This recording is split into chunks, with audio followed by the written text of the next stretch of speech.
안녕하세요 식구님 여러분, 리얼토크 식구수다의 라운일입니다. 오늘은 다사랑 가정상담소 우리 유정수 소장님 모시고 함께 수다를 하도록 하겠습니다.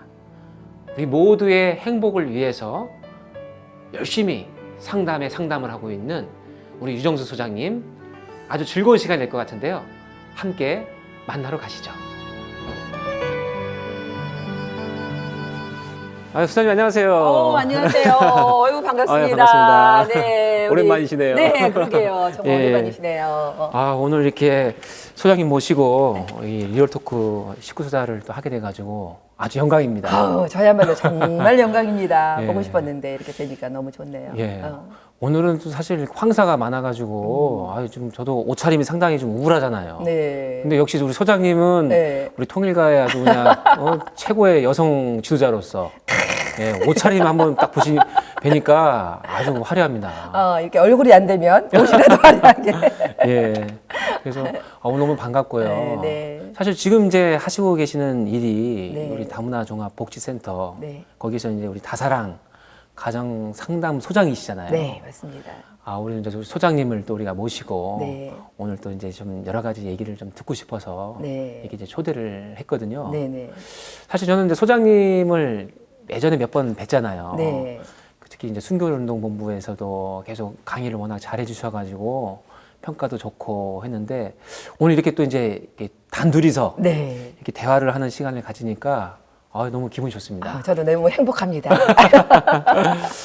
사실 저는 무엇보다도 이제 우리가 그 소장님에 대해서 이게 어떻게 이제 우리 교회와 인연이 되었는가, 이 부분들이 상당히 어떻게 보면은 좀 궁금했어요. 왜냐면은 우리 교회에 계시는 우리 여성 지도자분들 보면은 그래도 좀 많이 좀 이렇게 과묵하신 분도 계시고 좀 약간의 그 기본적인 상이 있는데, 이 소장님은 그런 상과는 좀 되게 좀 다른, 뭔가 항상 에너지가 넘치시고 좀 그런 분이시단 말이에요. 그래서 이분은 정말 어떻게 이렇게 살아오셨고 또 입교하는 과정이나 이런 부분들이 정말 저는 개인적으로도 참 많이 궁금했었습니다. 그러시군요. 예. 지금 그 연세가 어떻게 되는지는, 숙녀에 대한 네. 그 연세를 물어보는 건 정말 낭낭 외람된. 18세라고.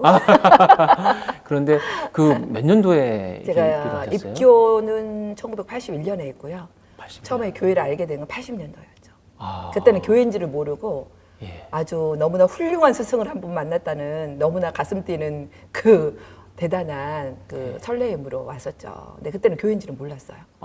근데 그러니까 나중에 그게 교회라는 것은 나중에 알았죠. 그럼 80년도에 교회를 모르는 상황에서 네. 뭐 어떠한 뭐 행사를 가셨나요? 아니면 누구를 만나셨나요? 제가 사실은 청소년기에 굉장히 어려웠어요. 중학교 때도 너무너무 어렵게 학교를 다녔고, 예. 그때도 이제 신문 배달의 인생이 그때부터 시작이 됐죠, 사실은. 아. 중학교 때부터 신문 배달을 해야 될 정도로 굉장히 어려웠어요. 그래서 예. 너무너무 어려웠던 그런 시기였는데, 그래서 이제 고등학교는 당연히 못 갔죠. 갈 수가 없었어요. 고등학교를 네. 못 가시고. 네네. 예. 그래서 이제 바로 공장에 취직을 하게 됐어요. 무슨 공장이셨나요? 살기 위해서. 그게 이제 방직 공장, 조그마한 방직 공장인데, 예. 거기서 제가 이제 누구 모임의 대타로 우연히 이제 가게 된 거예요. 예.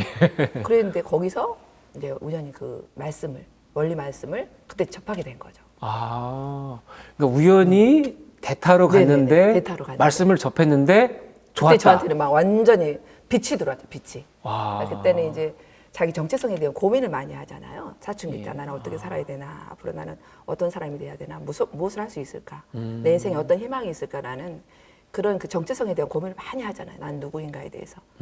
그래서 굉장히 스승을 찾고 있었죠, 사실은. 근데 아무도 나를 아는 사람도 없고 잡아주는 사람도 없고 이런 상태에서 굉장히 갈급했었죠. 그랬을 때 우연히 어떤 모임에 대타로 참석했다가 그게 원리 공청회였어요. 원리 공청회에서. 네, 네. 근데 예. 그때 저는 뭐랄까 아주 그냥 빛이 들어오는 느낌이었거든요. 그 원리 말씀을 처음 접했을 때. 몇 시간 동안 들으셨던 건데요? 그때 한 2시간 정도 강의하셨던 것 같은데. 근데 2시간 동안 네. 그냥 확. 완전히 저는 거기 몰입이 됐었죠. 예. 그래서 내 인생에 희망이 생겼던 아. 그 순간이었어요. 저는 그날 입었던 그 옷도 지금도 아주 잘 기억하고 있어요. 어떤 색깔이었습니까? 노란색. 노란색. 근데 그때나 지금이나 항상 그 화사한 걸 좋아하시는 것 글쎄, 같아요. 그러고 보니 그러네요. 그러면은 그때가 우리 소장님이 이제 17세 때 그렇죠. 17세. 고등학교도 이제 가지 한국에. 못하고 그렇죠. 경제적으로 좀 어려운 여러 가지 사실 힘든 상황에서 이제 공장을 다니다가 우연한 계기로 이제 그 누구 대타로 갔었던 그 모임에서 맞아요. 새로운 어떤 진리의 말씀을 듣고 그때부터 어떻게 보면 이제 인생이 시작이 된 새롭게 네, 시작이 이제 되는 터닝 거. 포인트였죠, 그게. 아, 네. 그렇군요. 네. 장소가 그러면은 어디 지방이었습니까? 그때가 온양교회였어요. 아산. 아산 온양교회. 네네. 박보희 총재님 고향. 거기. 아. 그래서 박보희 총재님 직접 예. 거기도 오셨었어요. 어. 그 나는 자랑스러운 한국인 그거 하실 때 예. 한번 방문하셔가지고 120명이 넘으면 교회를 지어주겠다 했는데 그때 그 120명이 안 넘어서 교회 가지고 안 지어졌었네요. 그때는. 아. 그랬었어요. 그 온양 온천이 아주 유명하지 않습니까? 네.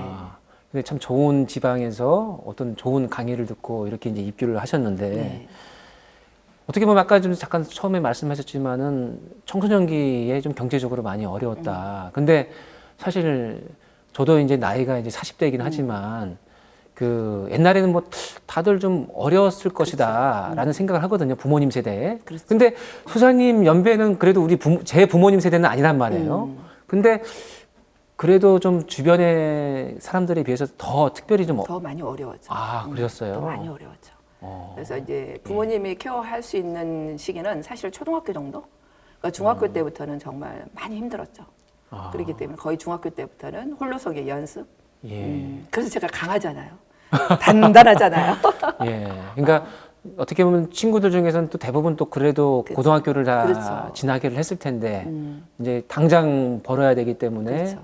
공장에 취직해서 있다가 제 인생의 첫 번째 제가 삶을 포기해야 되겠다고 생각한 게 바로 중학교 졸업하고 나서예요. 아. 내 인생엔 더 이상 희망이 없구나. 나는 중학교도 너무 힘들게 이게 졸업을 했는데 고등학교도 가지 못하는 내 삶에 무슨 더 희망이 있을까? 나는 여기서 삶을 접어야 되겠다. 처음으로 제가 자살을 생각했던 때예요. 그게. 가장 꽃다운 나이였을 가장 텐데. 꽃다운 나이. 아. 그랬는데 하나님이 넌 아직 안 된다. 이렇게. 원리 공청회에서 네.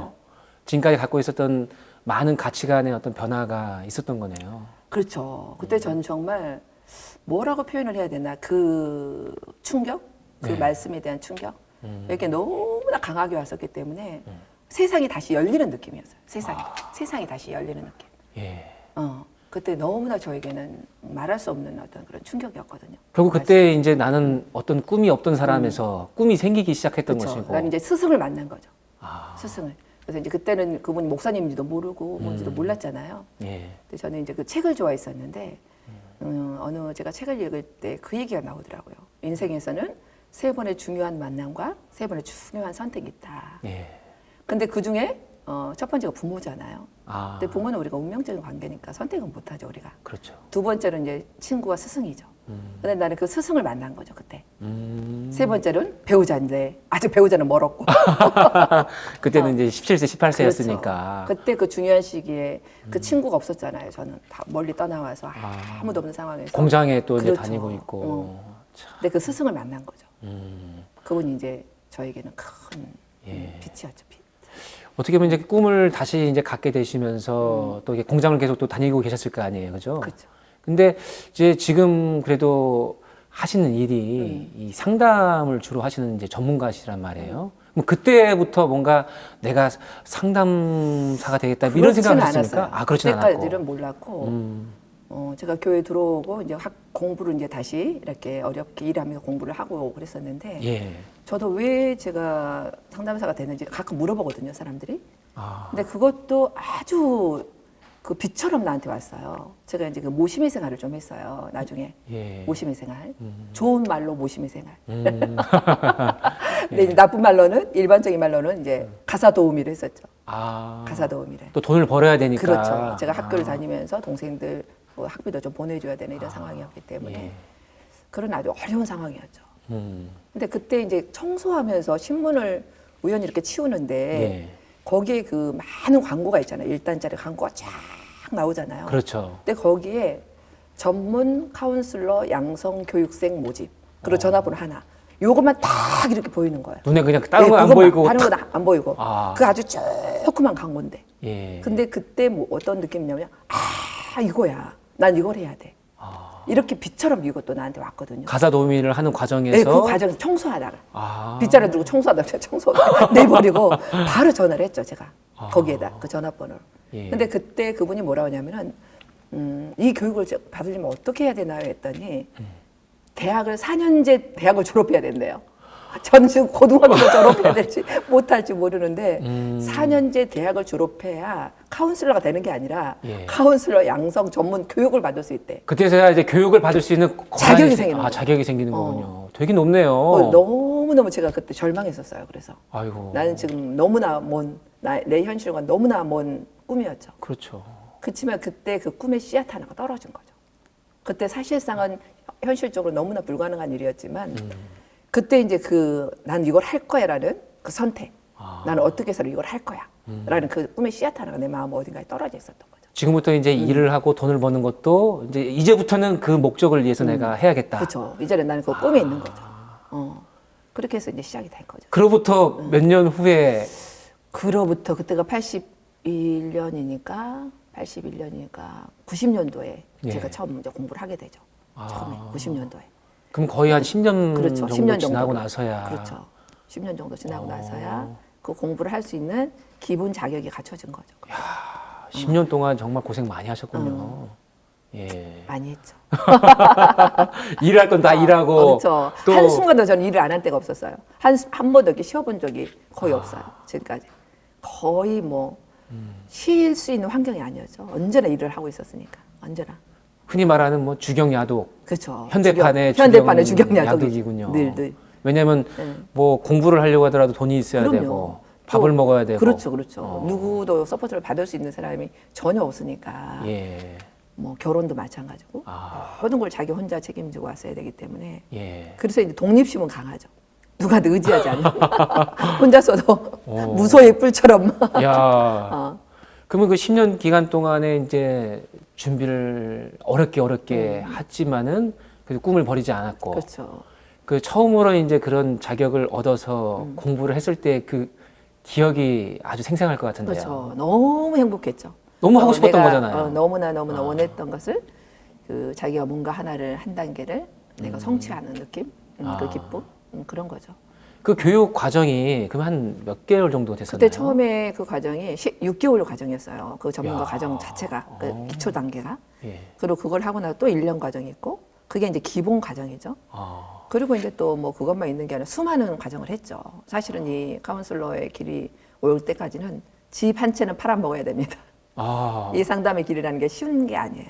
저는 사실 요즘도 이렇게 상담사 양성 같은 거 보면은 한 3개월 이렇게 한 달 해도 이렇게 자격증이 나오는 경우도 있고 하니까 되게 쉬운 걸로 생각을 했었는데 우리가 운전면허가 있다고 그래서 운전을 할 수 있는 건 아니잖아요. 그런 거와 똑같아요. 그러니까 장롱면허처럼 그렇죠. 그러니까 하나의 면허는 있지만 그게 실질적으로 내가 효용 가치가 있게끔 삶에서 적용이 되려면 수많은 임상이 필요하죠. 수많은 공부가 필요하고. 그렇군요. 그래서 이제 내가 요즘에 이제 자격증 남발 시대잖아요. 예. 3개월 만에도 6개월 만에도 다 자격증이라는 이름으로 이제 남발을 하는데 사실은 굉장히 위험한 거죠. 사실은 그런 것들이. 상대방에게 잘 이해하지도 못한 이론을 가지고 상담을 했을 경우에 어긋나는 일들도 많이 있을 거 아닙니까? 그럼요. 그런 것도 많이 있죠. 상처도 많이. 저도 많이 실수했죠. 사람 많이 죽였습니다.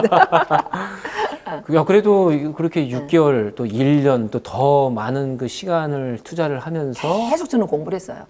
그때부터 90년 이후부터 조금 이제 아이 낳고 그렇게 하면 조금 약간 주춤했다가도 또 2000년도부터 다시 또 계속 공부를 했죠. 한 번도 공부를 그만둔 적이 없어요. 어떤 공부가는 계속 해왔고 지금도 공부를 계속 하고 있죠. 늘 무슨 공부든. 그리고 저는 이제 제 강점 중에 하나가 학습이라는 테마가 있는 것 같아요. 학습. 내가 배우는 걸 좋아해. 그때에서 유식하냐 전혀 상관이 없어. 그냥 공부하는 걸 좋아해. 그냥 뭔가 배우는 거. 그때에서 제대로 아냐 거의 99%다 까먹어. 근데 그냥 뭔가 배우는 걸 좋아해. 제가 아는 사람 중에 그 S대를 다니는 그 후배가 있는데 네. 너무 이게 좀 지겨우면은 뭔가 좀 이렇게 재미있는 게임을 해야 되잖아요. 근데 그 수단이 뭐냐면 수학 문제를 푼다고 하더라고요. 그래요. 그럼 괴물들도 있죠. 저는 진짜 이해가 안 됐어요. 아니 심심한데 왜 수학 문제를 풀므로 해가지고 그 어떻게 보면 심심하면 풀 것인가. 정말 이상한 사람이다 생각을 했었는데 아 소장님도 만만치 않네요. 아, 저는 그런 수학 문제를 싫어하지만 저는 책을 좋아해서 그럴 때 책을 봅니다. 예. 저는 주로 뭔가 내가 잘 안 풀릴 때는 언제나 내가 나를 이끌어왔던 스승이 책이었던 것 같아요. 그래서 저는 우리 애들한테 유언도 미리 다 해놨습니다. 지금 벌써 언제 죽을지 모르기 때문에. 상당히 그 지금까지 상담을 오래 하셔서 그런지 모르겠지만 이미 그 한 세 단계 네 단계를 앞질러 가시는 것 같아요. 제가 어떤 것을 물어보려고 하기 전에 이미 소장님께서 아, 이 사람이 뭔가 유언을 물어볼 것 같다 해서 이렇게 얘기를 하시는 것 같기도 하고. 그래요? 그 직업병 아닙니까 이거? 그럴까요? 예, 그럼 상담에 대한 이렇게 준비를 하는 과정에서도 공부하면서도 또 마찬가지로 또 일을 또 하셨어야 되는 그럼요. 거잖아요. 늘 일을 했죠. 일과 공부를 그럼요. 항상 일과 공부를 언제나 병행하고 있었죠. 이제 상담을 그래도 어느 정도 이제 상담사로서의 어떤 좀 자격을 갖고 또 이제 처음으로 누군가에게 상담을 했을 때 시행착오가 좀 아까 많았다고 하셨는데 그럼요. 다 시행착오. 예를 들어서 어떤 게 그게 좀 있었나요? 기억나시는 게? 아주 기억나는 게 아주 그 분노 조절 장애인 환자가 있었어요. 그러니까 이분은 이제 상담이 안 되는, 그러니까 상담에 적합치 않는 예. 조절 장애죠. 그야말로 분노 조절. 근데 그때는 이제 제가 잘 그런 케이스를 본 적이 없었기 때문에 처음에는 이제 상담자로서 열심히 들어줬지만은 이분의 이 분노가 조절이 안 되는 거예요. 그래서 이제 막 엄청나게 오만가지 욕을 하면서 막 퍼부어대니까 거기 이제 저도 완전 열을 받아가지고 남자분이셨어요? 남자도 있고 여자도 있었는데 이제 그런 경우가 있어요. 그래서 이제 한바탕 싸웠던 전화로? 전화로 한바탕 싸웠죠. 그러니까 주로 이제 전화와 직접 만나는 것도 있을 텐데 비율이 어떻게 되나요? 일단 우리 상담실의 특성이 뭐냐면 전국을 대상으로 하고 있거든요. 아, 여기 우리 서울에 다사랑 있는 가정상담소가. 그렇죠. 예. 전국의 우리 다문화 가정 전체를 다 대상으로 하고 있기 때문에 예. 일단 전화가 제일 많죠. 전화로. 전화가. 예. 왜냐하면 직접 못 오기 때문에. 그렇죠. 그리고 이제 가까운 수도권 내에서나 가까운 분들은 많이 오시는 분들도 많고요. 그리고 이제 지방에서도 꼭 와야 될 분들은 또 오시기도 하고. 예. 그러니까 한 40대 60 아니면 30대 70 정도 그 정도로. 사실 이제 이 상담이라고 하는 게 결국은 사람과 사람과의 뭐 전화를 통해서든 직접 만나서든 어떻게든 대화를 하는 거지 않습니까? 근데 이게 참 대화한다라고 하는 게 말이 쉽지. 자기가 만나고 싶어 하는 즐거운 사람과 대화하는 거야. 그거는 에너지가 많이 뺏기지는 않는데. 아니, 그것도 뺏기긴 해요. 그렇죠. 근데 어떤 목적을 가지고 이 사람이 갖고 있는 문제를 해결해 주기 위해서 만나는 그 대화는 되게 그 에너지가 소모하는 것이라고 저는 생각이 들거든요. 많이 힘들죠. 어이구. 굉장히 집중해야 되고, 예. 그분들은 이제 특히 이제 우리 교회 상담 같은 경우는 저한테 올 때는 이제 마지막으로 오는 거죠, 사실은. 교회에서 상담하고, 목회자한테 상담하고, 옆에 리더한테 상담해서 결국 마지막으로 저한테 오는 거죠. 끝판왕이네요. 그죠, 끝판왕. 마지막으로 이제. 그러니까 여기서는 뭔가 대답을 얻어야 되는 거죠. 어떤 결정이든 자기가 내려야 되는 입장에서 오기 때문에 그 중압감과 책임감이 굉장히 많죠. 소장님께서 갖고 계시는. 그렇죠. 제가 내가 여기서 느끼는. 제대로 못하면은 그렇죠. 이제. 만약에 내가 가이드를 잘못했다가는 이 사람이 전혀 다른 방향이 될 수도 있기 때문에 거기에 대한 스트레스와 그런 책임감 그런 게 일반 상담하고 많이 다르죠. 예. 다른 데서는 그럴 필요가 없어요. 그냥 뭐 여기서 안 되면 또 다른 데서 가면 되니까. 리퍼를 시키면 되거든요. 그렇죠. 아, 어디 센터 한번 가보세요. 어떤 분 한번 소개시켜드리니까 가보세요. 이러면 돼요. 그런데 우리 식구는 그게 안 된다라는 거예요. 어떤 상황이든 이제 여기서는 뭔가 자기들 길을 찾아야 되는 입장이니까. 그것이 마지막으로 이제 마지막 보루이기 때문에. 마지막 동아줄을 잡고 네네. 지금 이제 와 있기 때문에 그렇죠. 한순간도 소홀히 할 수 그렇죠. 없는 그 중압감. 그렇죠. 아, 그래서 굉장히 이제 그런 책임감 때문에 많이 좀 힘들죠. 그런 부분. 특히 식구기 때문에. 야, 그러면 저 같은 경우에는 이제 아침에 눈을 뜨면은 아침에 일어나서 눈을 뜨면은 저는 사실 되게 기분이 좋아요. 오늘은 뭘 먹을까? 점심 때 오늘은 누구와 대화를 할까? 사실 저는 그런 게 있거든요. 네네. 수장님은 아침부터 벌써 오늘 누구를 상담해야 되고 또 어떻게 보면 마지막 동아줄을 잡고 있는 사람에게 어떻게 안내를 할 것인가? 어때요? 아침에 눈 아침에 떴을 눈 때. 뜨면은 바로 핸드폰 보죠. 개인 상담부터 확인하죠. 그 밤에 문자 와 있는 거. 가장 저에게 중요한 1순위는 누가 혹시 밤에 내가 체크하지 못한 상담이 와 있는가. 이거 체크하는 게 1번이에요. 그게 예. 눈 뜨든 말든 하는 게. 그러니까 다른 뭐 전체 상담은 안 봐도 개인 상담도 빨리 봐야 되죠. 근데 이제 주로 제가 이제 핸드폰을 꺼놓지 못하고 자는 이유는 아주 위급한 상담들이 있거든요. 밤에 가끔. 새벽이나 그쵸. 자정에도. 그렇죠. 아, 그래서 이제 아주 위급한 위급 상담들, 뭐 죽고 싶다라든지 아. 뭐 이런 그런 상담들이 가끔 있어요. 예. 위기 상담. 그럴 때는 빨리 집중하지 않으면 굉장히 큰 사고가 일어나거든요. 그렇죠. 그러니까 늘 24시간이 상담 중이죠, 사실은. 야. 그러니까 이제 뭐 위기센터 같은 그런 역할이라고 보면 되죠. 사실. 군대에서 표현하자면 5분 대기죠. 5분 대기죠. 언제 5분 어떤 대기죠. 일이 벌어질지 맞아요. 모르기 때문에. 그러니까 야, 그런 근데 참 그런 중압감을 갖고 있다라고 하는 게 저도 이제 그 일을 하다 보면은 이게 중간중간에 행사가 있고 그 행사가 끝나면은 이제 좀 마음이 아유, 이제 끝났네. 그래서 뭐 일주일이든 뭐 한 달이든 좀 이제 큰 행사가 오기 전에 좀 약간 마음을 좀 이렇게 좀 추스리는 그런 시간도 있고 이게 굴곡이 있거든요. 네네. 근데 소장님은 저는 없어요. 쉬는 날도. 365일, 365일, 24시간 24시간. 항상 5분 대기죠. 저. 편의점. 그렇죠. 편의점. 맞아요. 편의점이에요. 그러니까 상담하시는 분들이야 그냥 자기 기준으로 봤을 때는 어쩌다 한 번씩 가는 거지만 그쵸. 이 소장님은 그냥 전국에 그런 사람들이 그렇죠, 계시기 그렇죠. 때문에 언제나요. 그렇죠. 그러니까 여기 폰에 지금 한 3,500명 이상이 있는데 거의 우리 식구들 상담 대상자들이죠. 대부분 다. 예. 그러니까 이분들은 어쩌다 전화하더라도 저한테는 늘 있죠. 늘. 아, 네. 그렇군요. 음. 사실 지금 우리 한국 사회가 이거는 뭐 우리 공동체만의 부분이 아니라 이미 한국 사회가 아니면 또 그 전에 여러 가지 세계적으로 지금 다들 그 힘들어하는 이 정신적인 그런 부분들에 대한 가치의 몰락 이것 때문에 많이 또 힘들어하고 있지 않습니까? 맞아요. 뭐 이게 뭐 경제적으로 물론 어려운 사람들도 그렇지만 어렵지 않은 사람들도 오히려 더 많이 그럼요. 우리 신문지상에 보면은 연예인들도 그렇고 참 안타까운 그런 사연들이 많이 있는데 네. 참 그런 큰 그 흐름 속에서 어떻게든 막고자 버팀목이 되고자 지금 아주 그냥 열심히 활동하시는 작은 역할이죠, 사실. 아유 참 근데 작은 역할. 저도 이제 항상 그 소장님께 지나갈 때 볼 때 보면은 이 에너지도 넘치시고 이 옷 색깔도 항상 화려하시니까 이 살들이 다 에너지입니다. 아 이분은 항상 밝으시니까 밝은 생각만 하고 밝은 일만 하시는구나 그런 약간의 좀 생각을 갖고 있었는데 이 짧은 이 얘기를 나누는 순간에서도 참 이 녹록치 않은 그런 부분들이 많이 느껴지네요. 우리가 물이 끓으려면 몇 도가 돼야 되죠? 100도. 100도가 돼야 되죠. 예. 99.9도에서도 끓지 않습니다. 그렇죠. 그런 것처럼 우리 마음에도 임계점이 있어요. 어떤 깨달음을 얻게 되는 임계점. 예. 그 임계점을 넘게 되면은 자기가 자기를 잘 조절할 수 있는 능력이 생겨요. 자기 감정이든 상황이든 이 모든 것들을 내가 의도한 대로 충분히 조절할 수 있는 능력이 생기거든요. 그게 저는 우리 삶의 임계점이라고 생각을 해요. 예. 그것을 내가 그 통찰이 일어났을 때는 그 상황이 전혀 중요하지 않다라는 거죠. 내가 딱 중심이 그렇죠. 돼가지고 자꾸 그럼요. 움직이는 거니까. 그렇죠. 그 상황은 우리가 변화시킬 수 없잖아요. 그렇지만은 그 상황을 내가 볼 수 있는 내 프레임은 내가 얼마든지 바꿀 수 있는 힘이 생겨요. 그런 주도적인 힘. 그리고 그것을 긍정적으로 내가 얼마든지 내 스스로의 삶을 선택할 수 있는 힘이 생기죠. 예. 그게 삶의 나는 임계점이라고 생각해요. 그러면 소장님은 그 삶의 임기점을 각자가 가질 수 있게끔 그렇죠. 도와주시는 거군요. 그렇죠. 그렇죠. 그게 제 역할이죠. 당신은 할 수 누구든지, 있다. 그렇죠. 누구든지 삶의 임계점을 지나갈 때, 그걸 넘었을 때, 그때 내 삶을 나답게 살 수 있는, 정말 당신의 태어난 이 삶을 엑셀런트하게, 정말 행복하게 살 수 있는 그 힘이 우리 안에 다 있다.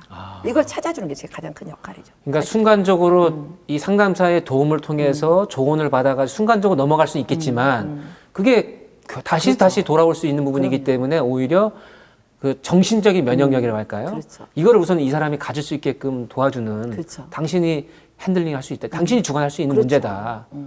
놓지 마라.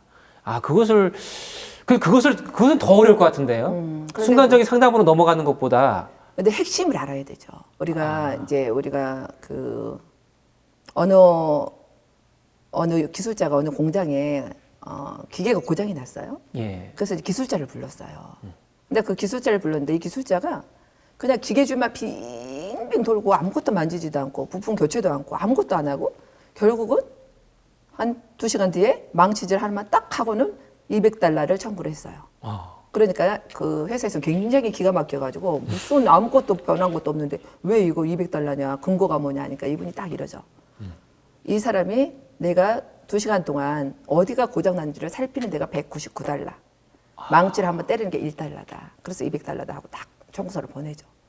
바로 그게 전문가예요. 전문가라는 것은 핵심을 알아야 되는 거예요. 핵심을. 이 사람이 어디를 쳐야 되는지, 이 사람이 어디를 만져야 되는지를 아는 게 전문가예요. 우리가 부모로서 전문가가 된다 그러면 그것을 아이의 마음을 어디를 만져야 되는지를 아는 거. 그게 부모로서 전문가고. 아내로서 전문가라면 남편의 마음 어디를 잡아야 되는지 아는 거. 남편도 마찬가지. 그러니까 어떻게 보면 1시간 59분 동안 망치질을 한다고 해서 중요한 게 아니고 거죠. 어디를 쳐야 되는지 그것을 발견하는 게 중요하다는 거지. 정말 문제를. 그게 중요하겠네요. 그렇죠. 망치질을 아무리 1시간 59분 동안 하더라도 기계가 안 오히려 들어가면 망가질 수 있죠. 그렇죠. 다른 데를 치면 오히려 망가질 수가 있죠. 그러니까 어디가 고장 났느냐, 어디가 문제가 있느냐, 어디를 쳐야 되느냐, 이걸 교체해야 되는 건지 고칠 수 있는 건지 이것을 판단하는 그것이 핵심 기술이라는 거예요. 제가 오늘 지금까지 제가 소장님 한 몇 년 동안 배웠지만 이 200달러짜리 얘기 말씀하시는 순간 달라 보이시네요. 그렇군요. 예. 저를 그동안 어떻게 봐왔을까요? 그동안 저는 1시간 59분 동안 계속 망치질을 하시는 분을 생각했는데 그런 분이 아니셨군요. 그래서 이제 전문가라는 그런 사람이에요. 이 사람의 이야기를 많이 다 들어주지만 예. 결국 이 사람의 문제 핵심이 어딘가를 그것을 발견할 수 있어야죠. 그리고 그 핵심의 문제를 해결할 수 있도록 도울 수 있어야 되죠. 예. 제 주변에 보면은 사실 이 상담사, 어떻게 전문적으로 또 이렇게 활동하고 싶어 하는 그런 후배들이 많이 있습니다.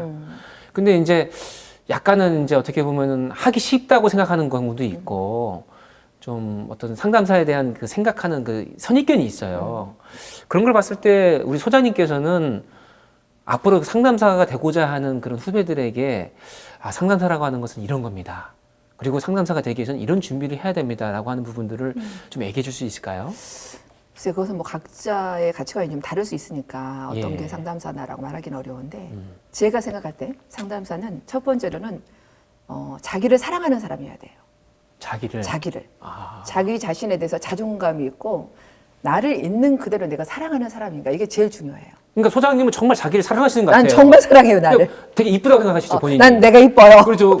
아주 정말 항상. 나는 뚱뚱해도 내가 좋아. 그러니까 항상 자신감이 넘치시잖아요. 왜냐하면 나는 누구와 비교되거나 누구로부터 뭐 평가받아야 될 그런 존재가 아니라 나는 그냥 내가 키가 크든 작든 뚱뚱하든 날씬하든 난 나로서 충분해. 저도 그러면 상담사가 될 수 있을 것 같아요. 너무 훌륭하죠. 저는 제 딸들이 대머리라고 놀려요. 근데 저는 되게 머리카락이 많은 것처럼 느껴지거든요.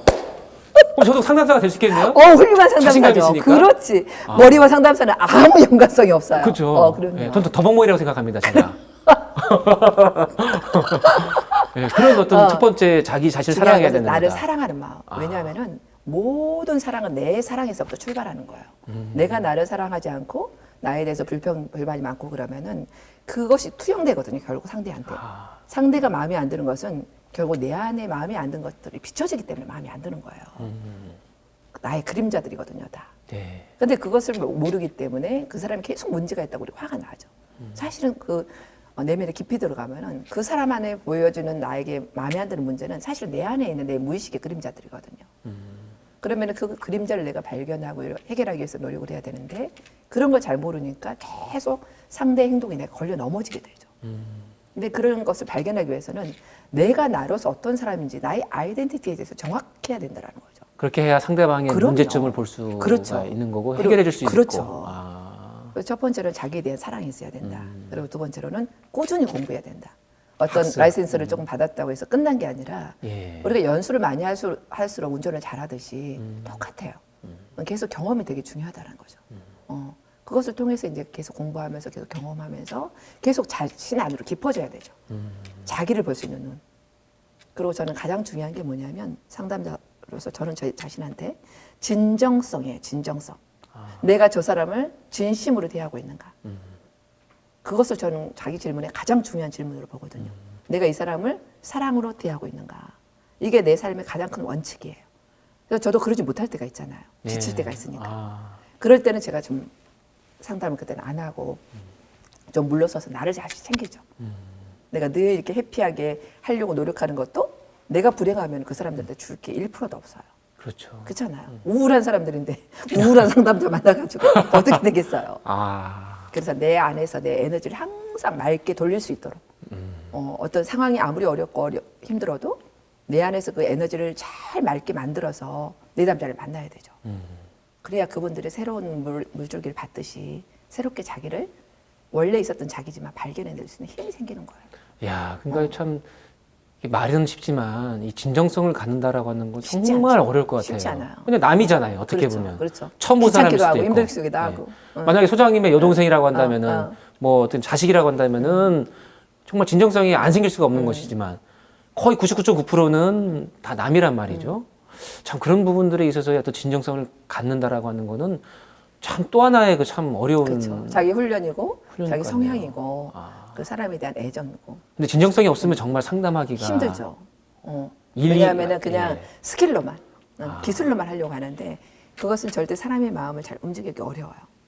그리고 사람들이 해결하기도 어렵죠. 어렵고. 왜냐하면 그냥 뭐 해결 중심이니 뭐 현실요법이니 뭐 내담자 중심이니 뭐 상담의 방법들이 많죠. 근데 예. 결국 훌륭한 상담자들은 결국 핵심은 진정성 하나예요.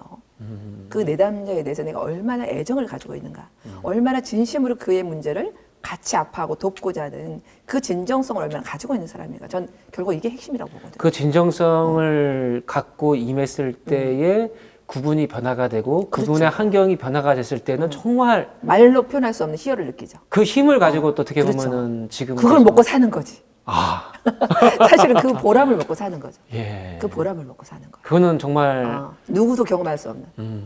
그러니까 저는 구세주입니다. 그래서 아버님 대신 저희 구세주. 아. 그런 분들이 많아요. 소장님은 저희 구세주입니다. 이런 고백을 수없이 받죠. 예. 왜냐하면 내가 정말 힘들었을 때 정말 소장님이 나에게 구세주였습니다.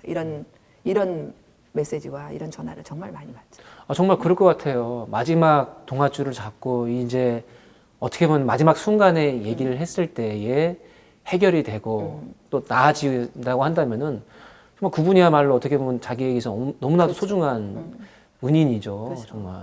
네, 저도 뭐 잘못도 많이 했습니다. 잘한 것만 아니에요.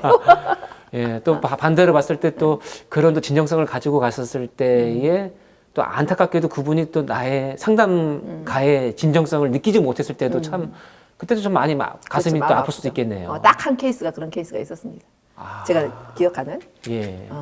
물론 이제 그 아까 성격 장애에 해당되는 그 두 분의 남녀 그분들은 약간 장애니까 그렇고 한 분은 조금 내가 마음 아픈 그런 사례가 하나 조금 마음에 남아 있는 게 있어요. 예. 물론 그분이 깊은 우울증으로 심각한 분이어서 자기 기억에 대한 왜곡. 우리가 기억이라는 게 다 진실이라고 생각하시면 안 돼요. 기억은 거짓말을 굉장히 많이 합니다. 그렇죠. 내가 뭐 여기다 뭐 놔뒀는데 나중에 보니까 그게 아니었던 아닐 경우도 수가 많죠. 많고, 그렇죠. 근데 사람들은 자기 기억이 진실이라고 오해를 하거든요. 아, 근데 그러네요. 그렇지 않습니다. 아. 기억은 굉장히 왜곡되고요. 또 삭제시키고 첨가시키고 이럽니다.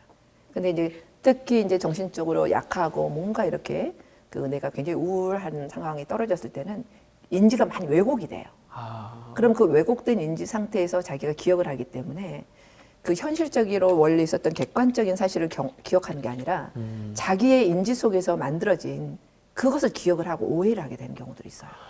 그렇구나. 그래서 제가 이제 왜 그러냐면은 소장님께서 저를 계속 바라보는 과거에 계속 저를 바라봤을 때 계속 멍하게 저를 바라보시더라고요. 그래서 저는 제가 어떻게 기억을 하고 있냐면 소장님은 제가 되게 잘생겼으니까 그렇게 멍하게 쳐다보는 것으로 저는 기억을 하고 있었습니다. 지금까지. 근데 그게 아닐 수도 있는 거네요. 제 스스로 그냥 그렇게 생각했던 거네요, 그냥. 그러니까 긍정적인 착각이라고. 아. 그건 우리를 매우 행복하게 하죠. 아, 그렇죠. 그리고 그건 착각이 아니고 사실이에요. 아, 감사합니다. 근데 기억이라고 하는 게 사실이 아닐 수 있다는 말씀 정말 맞네요. 그리고 우리는 굉장히 이게 정보들이 왜곡돼서 많이 들어와요. 각자에 따라서. 자기가 듣고 싶은. 자기 지각을 통해서, 지각 체계를 통해서 필터링이 다 다르거든요. 예. 그러니까 똑같이 강의를 100명을 놓고 하더라도 받아들일 사람 다 다르다라는 거죠. 그렇죠. 예. 강사는 똑같은 얘기를 했지만은 각자의 그런 지각 체계에 따라서 모든 사람들이 받아들이는 게 다 달라요. 예. 수준도 다르고 경험도 다르고 환경도 다르고 처해진 모든 여건이 다르기 때문에 똑같은 내용도 다르게 해석한다라는 거죠. 그러니까 지도는 영토가 아니다라는 말이 있어요. 지도는. 결국 우리가 말하는 게 사실이 아니라 예. 그 말을 내가 어떻게 받아들이는가의 문제이지 그 말하는 자체가 전부가 아니라는 얘기예요. 아.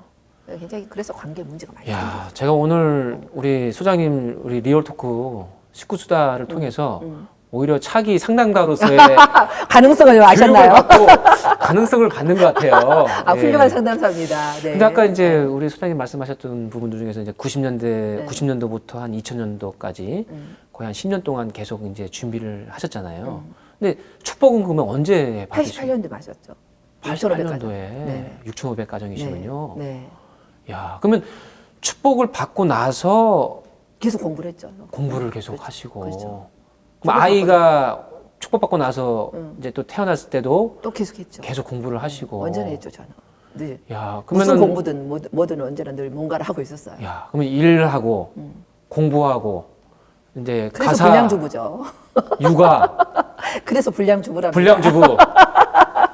어떤 거 하나 사실은 하나에 신경을 쓴다 하더라도 잘하기가 어려운데 세 가지 네 가지를 이렇게 해 오셨는데 그러면 정말 아침에 일어나시자마자 우리 남편분 아주 멋있는 남편분의 얼굴을 보기도 전에 핸드폰을 확인하는 맞아요. 우리 진짜. 그래야 아내.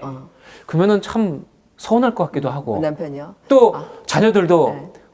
자기가 우리 아이들이 필요로 할 때 엄마한테 갔는데 엄마는 이미 다른 사람과 상담하는 게 가장 급하니까 가 있고 맞아요. 그런 삶을 계속 살아오셨을 것 그렇죠, 같은데요. 그렇죠. 가족들의 희생이 너무 많았죠. 아, 그래서 맨날 우리 아이들이 그래요. 우리 엄마를 예약을 하고 만나야 되다니요. 우리 아이들은 우리 그러네요. 엄마를 예약하고 만나야 돼. 안 그러면 엄마를 못 만나. 상담 시간이 비어 있는 시간에. 네, 그러니까 뭐 여기 와서 만나야 되는 경우도 있고, 이제 뭐 굉장히 엄마가 귀하죠. 예. 귀한 엄마예요. 야, 거의 연예인급. 연예인급 엄마야. 거의 아이돌이네요. 야, 그러면 우리 슬아의 자녀가 어떻게? 남매 있어요. 94년생, 95년생. 누나하고 동생. 아, 그래요? 네. 저는 딸만 되십니다. 아, 그래요? 예.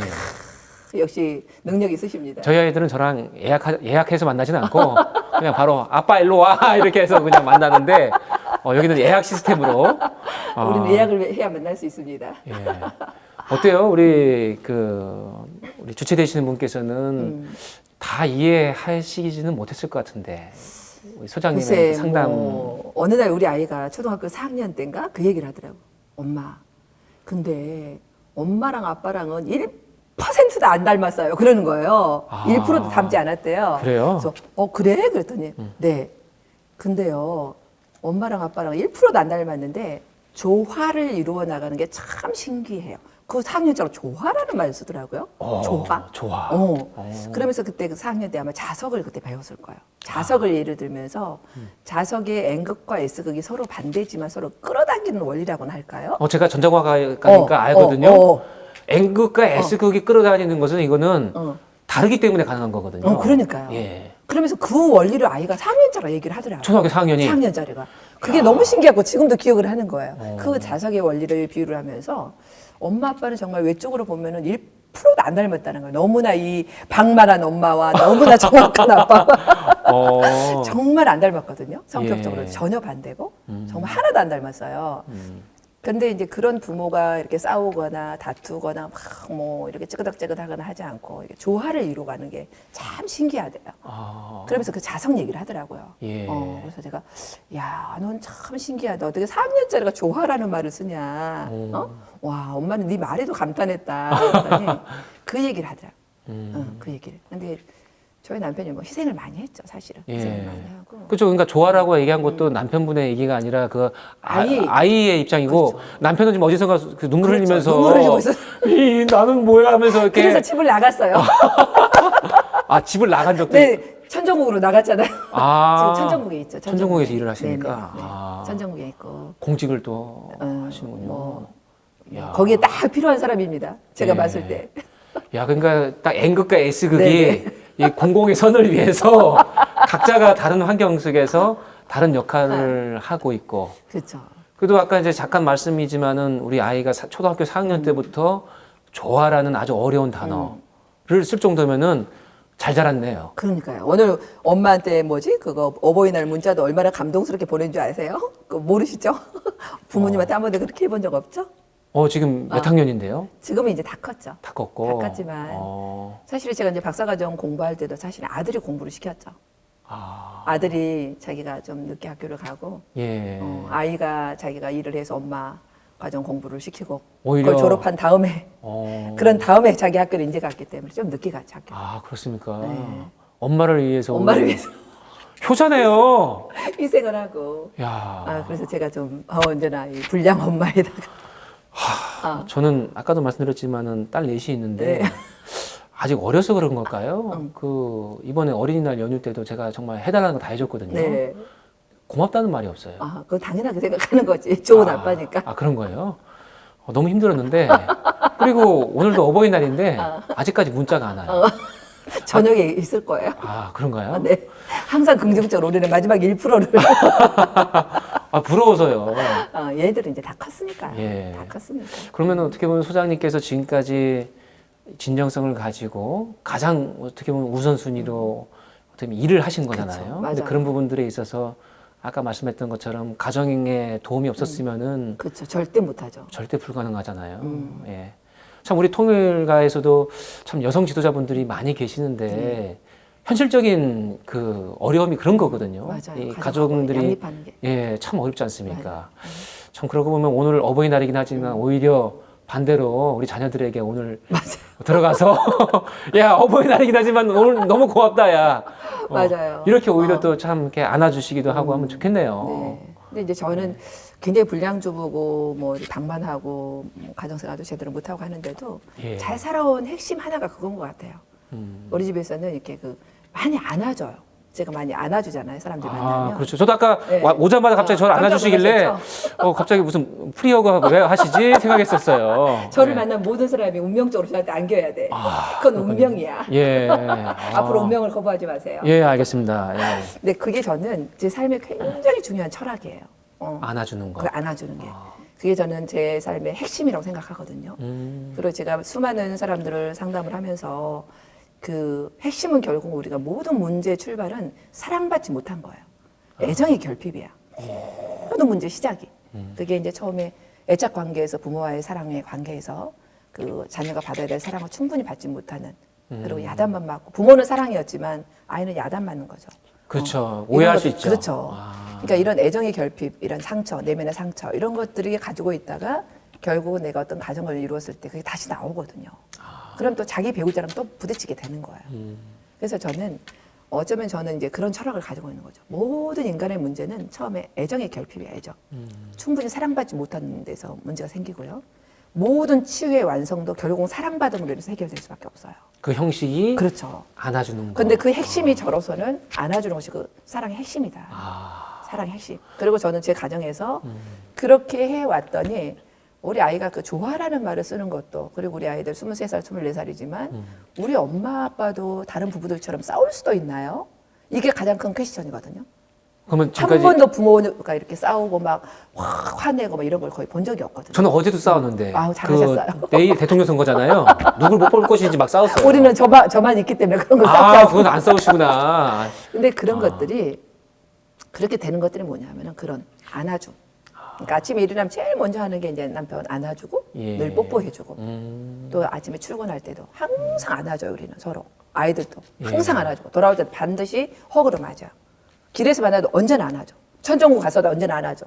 천정구 가도 언제나 안아줘. 사람들이 보더라도 그럼요. 상관없다. 그럼요. 내 남편인데요. 그리고 거기서 뽀뽀도 해주고. 야. 그래서 지난번에 직원들이 오! 막 이러고 이렇게 사는 거야. 이게 바로 축복 가정 아닙니까? 이게 부부고 참 가정이고. 축복 가정이야. 예. 막 이러면서 이제 그러는데 그렇잖아요. 예. 아버님이 이미 다 보여주시고 평생 하시는 게 참가정, 참부부, 참자녀 맨날 참 가정에 대한 얘기만 하셨는데 왜 그렇게 안 사느냐는 거죠. 왜 사랑을 표현하지 않느냐는 거죠. 예. 그래서 사랑은 동사예요. 사랑은 표현되지 않는 거, 내가 움직이지 않는 거, 내가 표현하지 않는 것은 사랑이라고 상대방이 못 느껴. 실행이 돼야 되는. 그렇죠. 행동하지 않는 건 사랑이 아니라는 거지. 그럼 그 행동을 나는 우리 가족에게 어떤 형식으로 할 것인가. 예. 그것을 나는 스킨십 주로 많이 안아주는 거잖아요. 저는 오늘 다시 한번 저의 그 어떻게 보면 정체성을 획득하는 것 같아요. 저 오늘도 제 아내를 안아주고 왔습니다. 잘하셨어요. 예. 사실 2주 전인가 3주 전에 저 아내랑 같이 커피숍에서 커피를 마시면서 갑자기 아내가 불쑥 하는 얘기가 뭐였냐면은 가끔 제가 이렇게 안아줄 때 너무 좋다는 거예요. 그렇지, 당연히. 예, 그러니까 제가 가끔 안아주거든요. 자주 안아주지 않고. 근데 아내가 말없이 그냥 제가 딱 안아주고 딱 한 5초 정도, 10초 정도 안아주고 해주면은 세상에 뭐가 이렇게 부러울 게 없는 없어요. 그럼요. 그런 얘기를 저는 했을 때 그냥 아 그래 그냥 넘어갔어요. 근데 오늘 그거 소장님께서 핵심이에요. 사랑의 핵심입니다. 핵심. 그럼 좀 너무나 중요해요. 제가 잘하고 있는 거예요. 그렇지. 우리 나국장님 최고예요, 최고. 왜냐면은 예. 여성들은 사랑을 받아야 꽃을 피우는 존재예요. 예. 여성은 남편으로부터 사랑을 먼저 받아야 되는 거예요. 그래야 아름다움을 돌리는 미적인 존재인 거잖아요. 예. 그 사랑을 먼저 줘야 돼요, 남편들이. 근데 제가 안타까운 것은 우리 상담을 하면서 보면은 남편들이 사랑을 주는 방법을 전혀 배우지 못했다라는 거죠. 표현하는 방법을. 그러니까 아내들은 점점 말라가죠. 남자들은 표현의 방법은 그냥 어디 가서 돼지 껍데기 사오든가 그렇죠. 자기가 좋아하는 사랑이 그냥 돼. 보쌈 사오든가 그렇지, 되게 아내분은 별로 안 좋아하는데 그렇죠.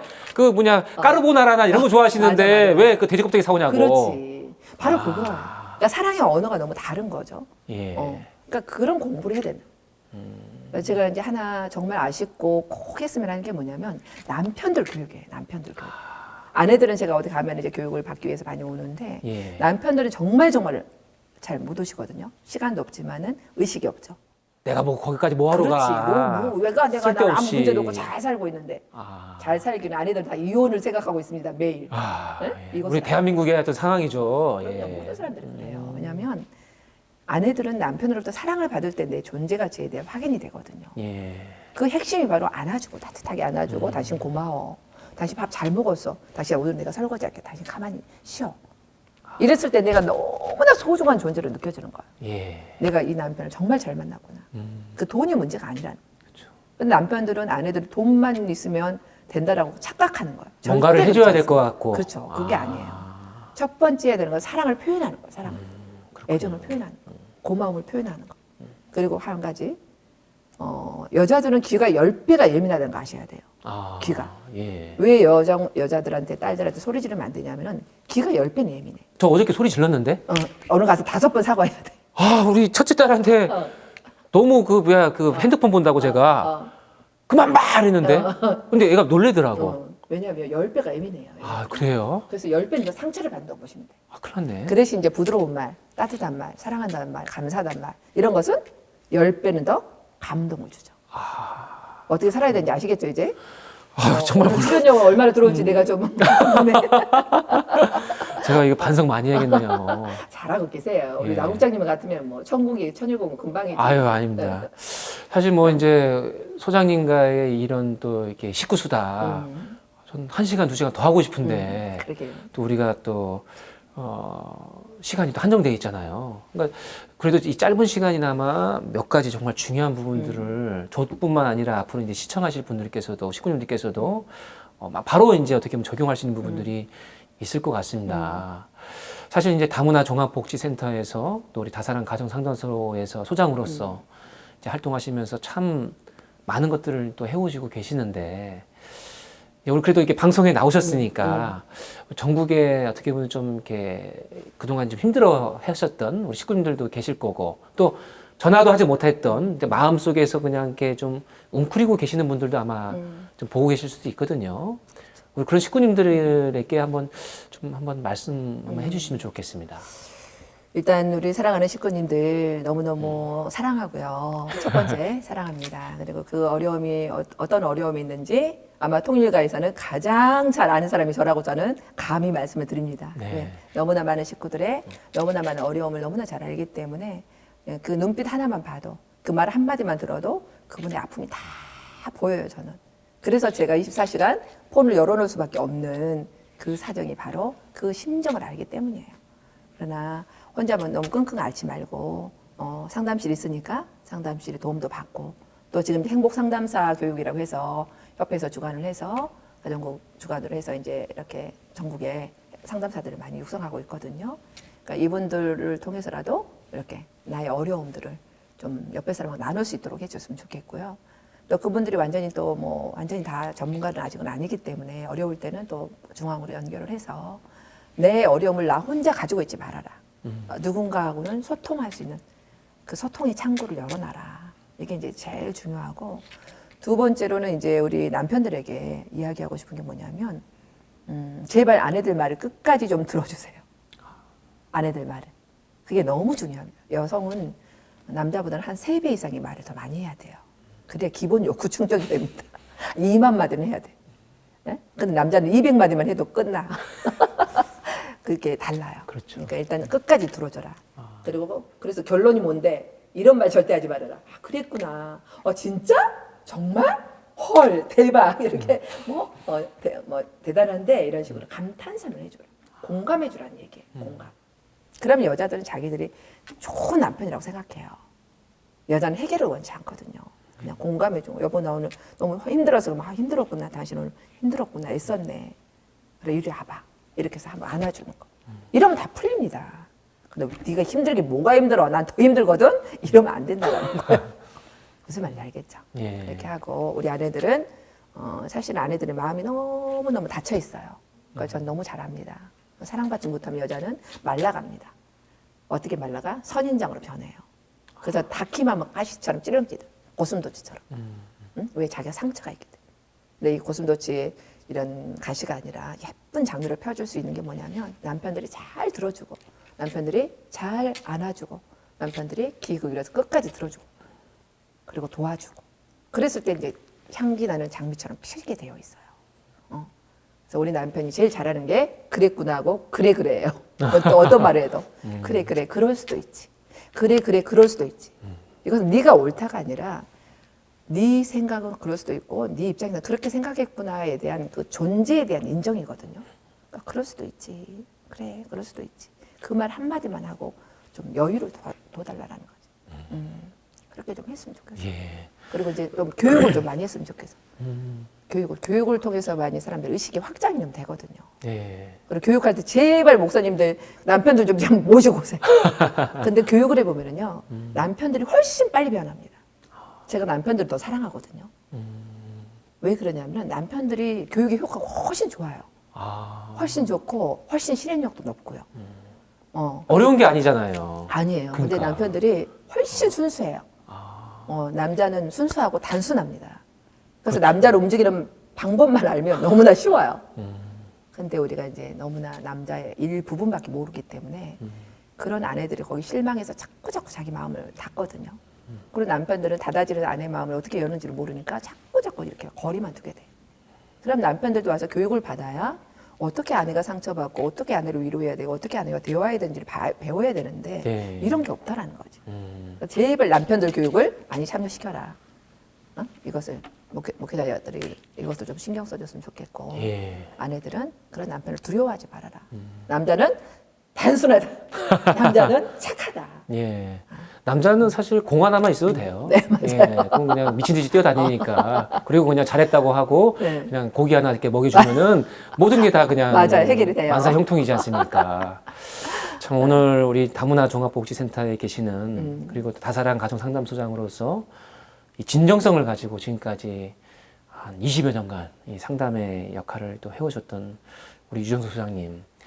정말 말씀 정말 너무 감사드리고 앞으로도 더 많은 사람들을 또 안아주시고 네. 또 이끌어주시기를 바라면서 오늘 즐거운 재미있었던 우리 식구수다 마치도록 하겠습니다. 네, 오늘 수고 많으셨습니다. 아유 감사합니다. 수다 들어주셔서 감사합니다. 아유, 너무 제가 수다의 즐거웠습니다. 왕이거든요. 감사합니다. 네 감사합니다. 네. 아유.